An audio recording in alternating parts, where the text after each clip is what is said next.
ഇന്ന് തന്നെ ഡൗൺലോഡ് ചെയ്യൂ. കാണൂ നിങ്ങളുടെ ഫേവറേറ്റ് ഷോസ്. ദുരന്തങ്ങളും ദുരിതങ്ങളും വിട്ടുമാറുന്നില്ല. സത്യം, അത് ചിലപ്പോ കള്ളന്റെ നാവിലും വരും.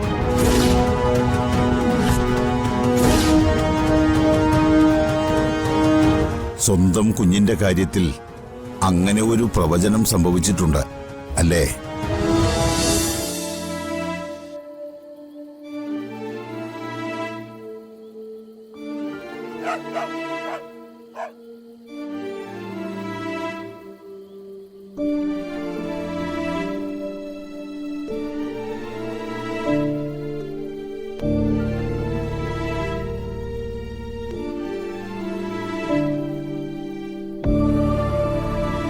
എങ്ങോട്ട് പോവാനാ?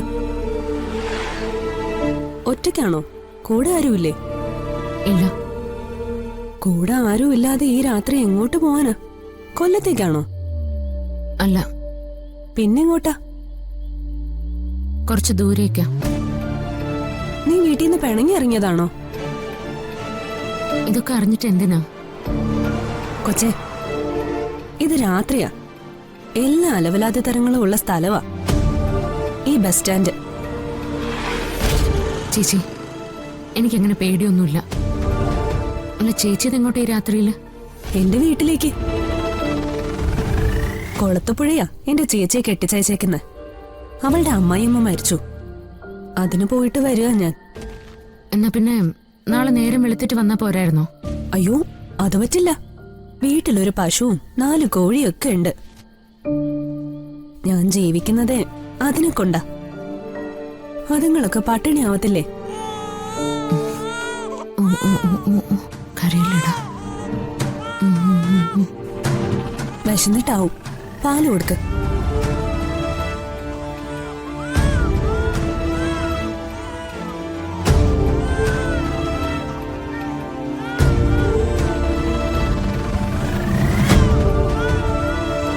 പാവം.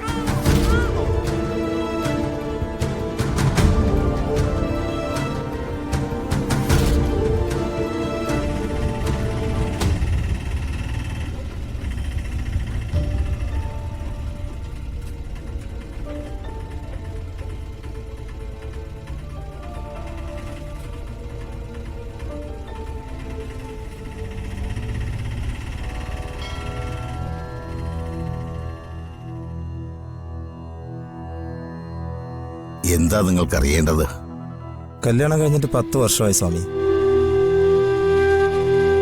ഇതുവരെ ഞങ്ങൾക്കൊരു കുഞ്ഞിനെ നൽകി ദൈവം ഞങ്ങളെ അനുഗ്രഹിച്ചില്ല.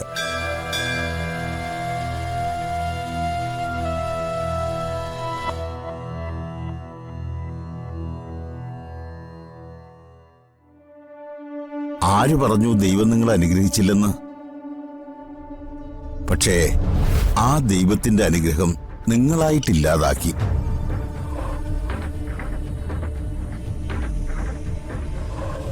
മനസ്സിലായില്ല സ്വാമി. നിങ്ങൾ തെറ്റ് ചെയ്തിരിക്കുന്നു. ഒരിക്കലും മാപ്പർഹിക്കാനാകാത്ത മഹാപാപം.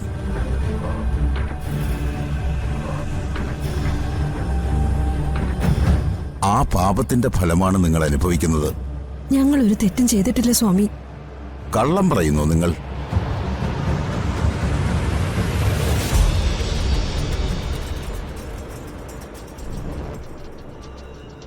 മറന്നുപോയോ? ഒരിക്കൽ നിങ്ങളൊരു കുഞ്ഞിനെ ഇല്ലാതാക്കിയില്ലേ?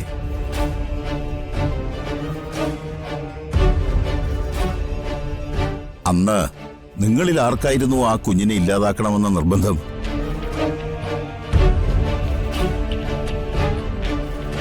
തനിക്കായിരുന്നോ? അതോ നിങ്ങൾക്കായിരുന്നോ?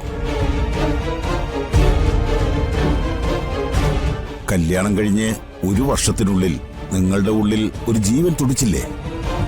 ആ ജീവൻ നിങ്ങൾ നശിപ്പിച്ചു കളഞ്ഞു.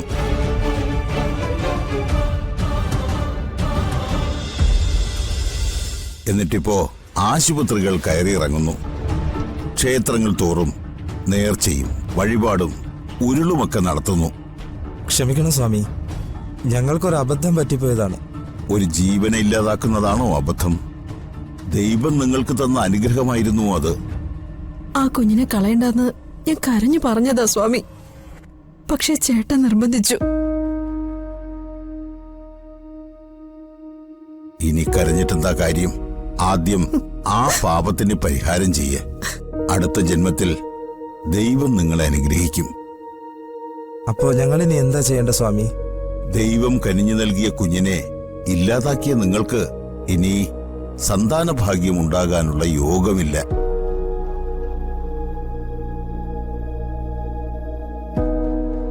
കള്ളം പറയാൻ എനിക്കറിയില്ല. നിങ്ങൾക്ക് പോകാം.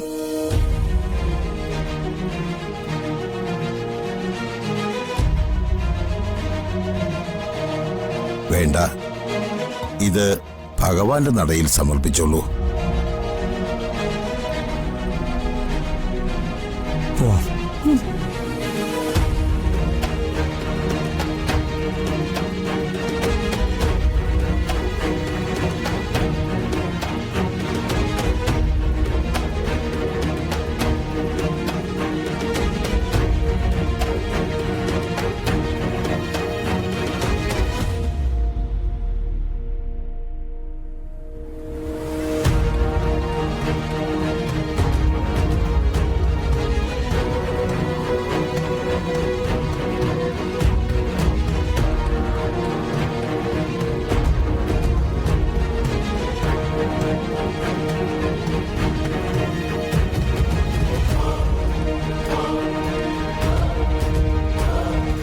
ഭാഗ്യവും നിർഭാഗ്യവും ഒരുമിച്ചാണല്ലോ കുട്ടിക്ക് കിട്ടിയത്.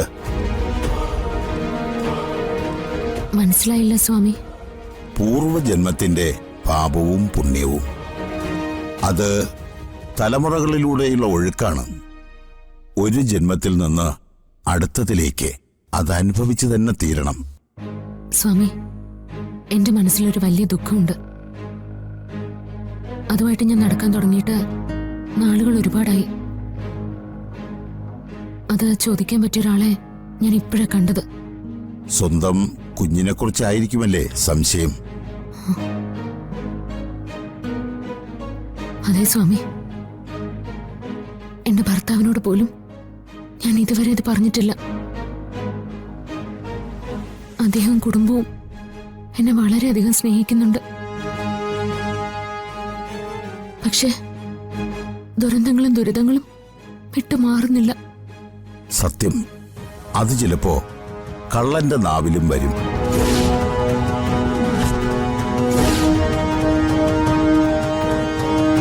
സ്വന്തം കുഞ്ഞിന്റെ കാര്യത്തിൽ അങ്ങനെ ഒരു പ്രവചനം സംഭവിച്ചിട്ടുണ്ട് അല്ലേ? പിതൃദോഷങ്ങൾ, ജന്മാന്തരങ്ങളായ കർമ്മദോഷങ്ങൾ എല്ലാം കൂടി ഒരുമിച്ച് ഈ വീടിന് മുകളിൽ വന്ന് നിൽക്കുകയാണ്. എല്ലാം ജനിക്കാൻ പോകുന്ന കുഞ്ഞിന്റെ ദോഷം. കുടുംബം മുടിയും, അതിനൊരു സംശയവും വേണ്ട. ഈ കുഞ്ഞ് ജനിക്കുന്നത് വരെ കുഞ്ഞിന്റെ അച്ഛനും അമ്മയും വേർപിരിഞ്ഞ് താമസിക്കണം.